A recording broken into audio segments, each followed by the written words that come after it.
Hello guys, I'm sure you will all be doing very great. Many of you must be knowing me and my profession. I'm Dr. Arshad Nadeem Awan, working as a consultant sonographer and trainee radiologist with the NHS England. I have launched this YouTube channel to disseminate the information and knowledge regarding the diagnostic radiology, especially the ultrasound. Today my topic of discussion is gallbladder, how we will appreciate gallbladder on the images of ultrasound, how we will appreciate the different pathologies, how we'll be able to differentiate from the other pathologies and write a very conclusive report. I would request, please subscribe my channel, follow, like and share my channel. So today I'm gonna start with the unit 2, and that is related to gallbladder pathologies. So let's have a look for the gallbladder pathologies. This is normally distended gallbladder, and the size of the normal gallbladder should have been from 3 centimeter into 6 centimeter size. And it is important to see the fundal region, the body and the neck of the gallbladder. So this you can see on the screen, normally distended gallbladder. Sometime you might come across with over-distended gallbladder. Gallbladder over-distension should be considered when the size increases more than 10 centimeter and 5 centimeter. Over-distension is usually seen in the patients who are fasting or dehydrated. You must mention this on the report that the gallbladder was distended at the time of the scan. And you should not confuse this over distensions with the pathology unless the patient is symptomatic or gives rise to any epigastric pain or any other symptoms related to the gallbladder inflammation. Post-meal gallbladder appears small in size, contracted with thickened wall, and it should not be misconfused with the pathological wall thickening. And the second thing, you have to mention this on the report that the gallbladder was contracted at the time of the scan, and rebook the patient with the advice of fasting more than 8 hours for any gallbladder pathology.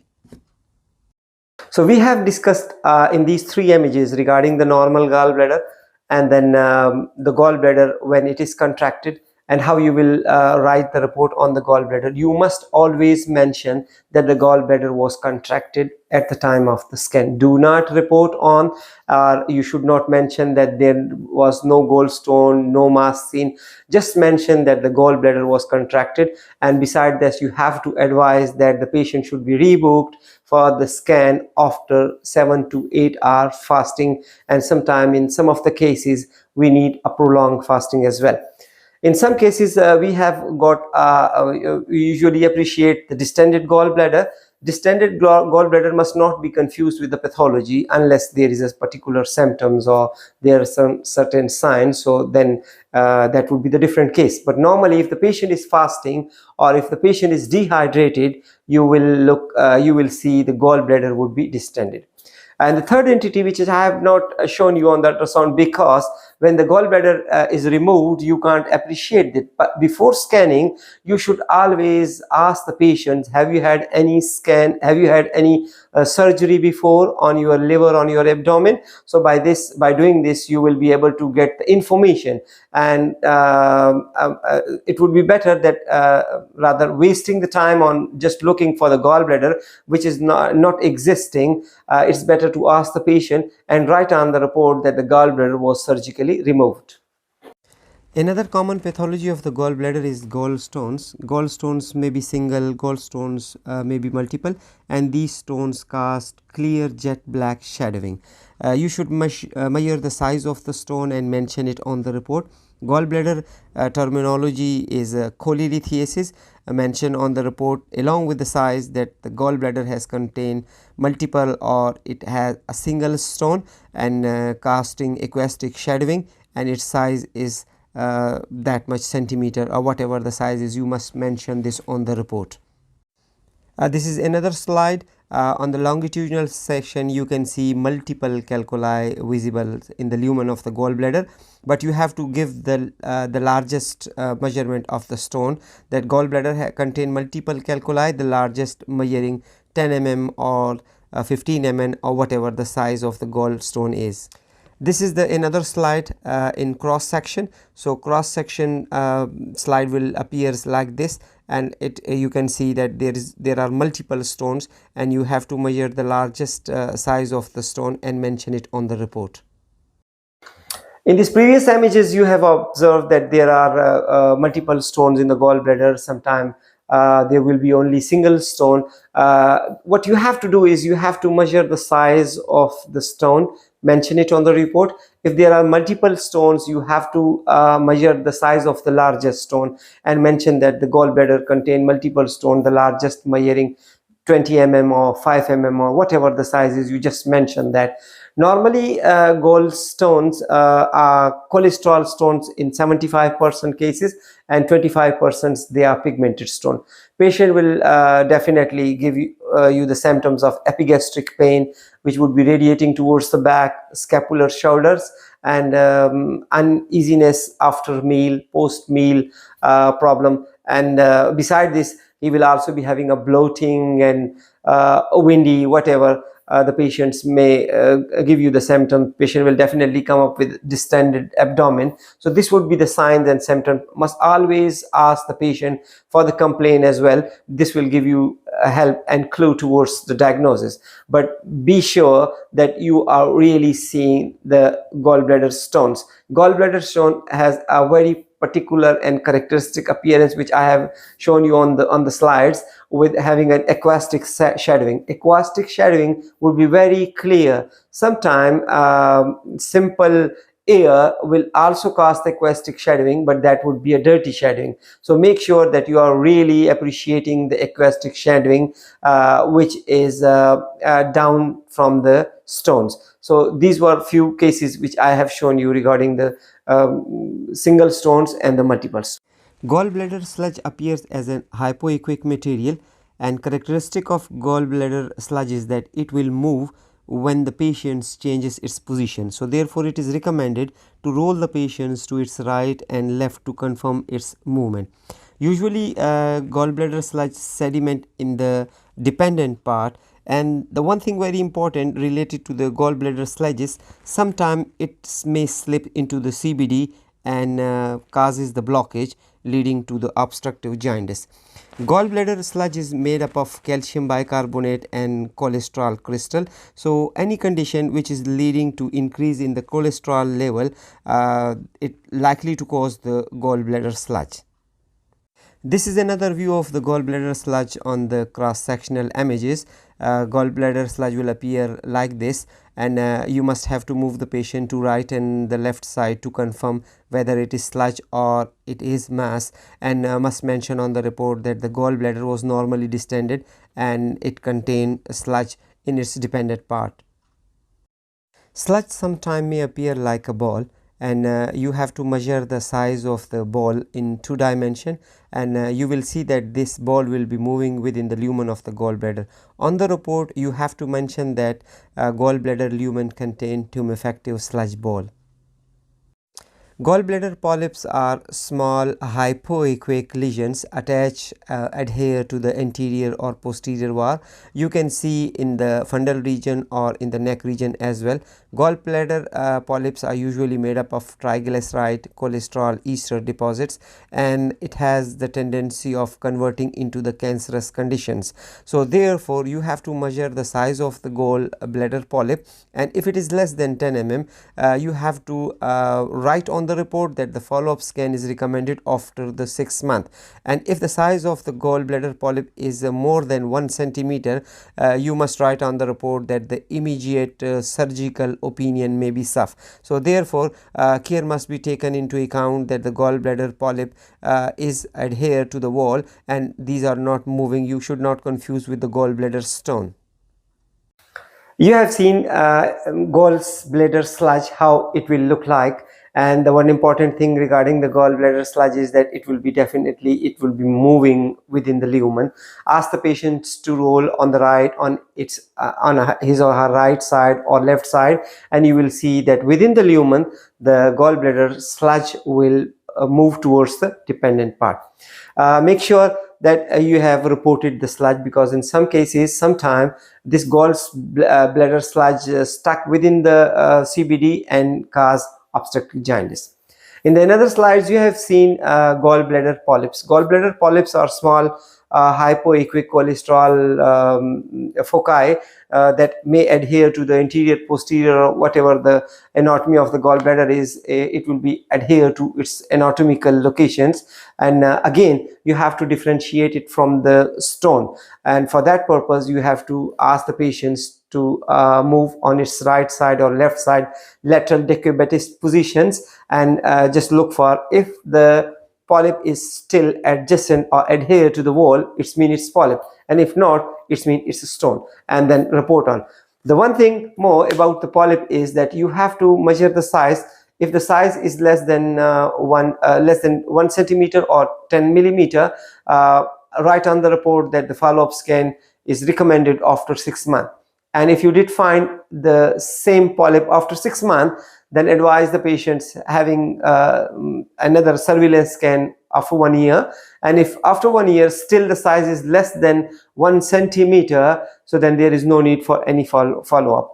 But if you did find that the size of the polyp is more than 1 centimeter at the time of scan, mention it on the report and ask for the surgical opinion. So there is need to have a surgical opinion for the gallbladder polyp. Sometime within the gallbladder wall, cholesterol deposits, and on the ultrasound scanning it gives rise to artifacts which is called as a comet tail artifact, and it is also considered to be a strawberry gallbladder, but on the report you have to mention that multiple comet tail artifacts can be seen through the interior or posterior wall of the gallbladder, and at the report you have to write the cholesterolosis. So this is the term we use for the increased cholesterol level. Normal gallbladder wall thickening is up to 3 millimeter.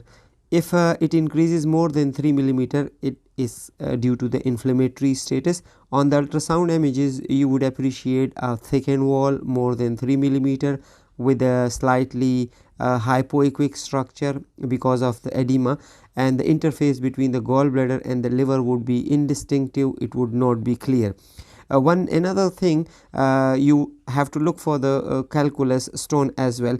If the calculus is not there, so that condition would be called as an Acalculus Cholecystitis. This is a state of the gallbladder in which the inflammation is because of some other reason, not because of the gallbladder stone. So that would be considered as an Acalculus Cholecystitis. When the gallbladder wall is thickened, irregular, and you can see a fluid around it and multiple stone within the lumen, so then it would be considered as a calculus cholecystitis. So it means that this inflammation of the gallbladder is because of the stones. So therefore you have to mention that the gallbladder wall is thickened, fluid is around it, and it's irregularly thickening, and multiple calculi are seen. You have to measure the largest calculus within the lumen as well and mention it on the report. Mind you that the calculus cholecystitis treatment and the Acalculus cholecystitis treatment is totally different. So therefore it all depend upon the ultrasound diagnosis, and you have to be very careful for both entities. You have to look for the gallbladder and you have to look for the gallbladder wall thickening as well, and clearly mention on the report so that the surgeon or medical specialist could take advantage of it. This is another slide on transverse section. You can see and you can easily appreciate the thickening of the wall, and within the lumen you can see a small stone. So must be careful for the presence or absence of the gallstones while there is wall thickening, and mention on the report so that your report should be considered a competent report. Attention must be given to the gallbladder wall thickening.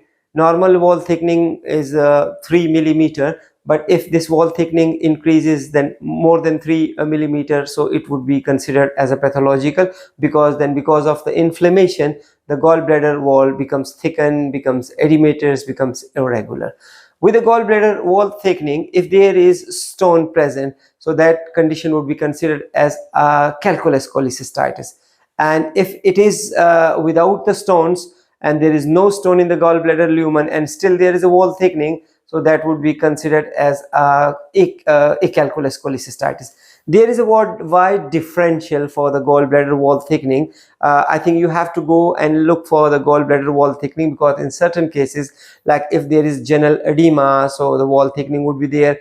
If the patient has some cirrhotic condition, so there will be wall thickening.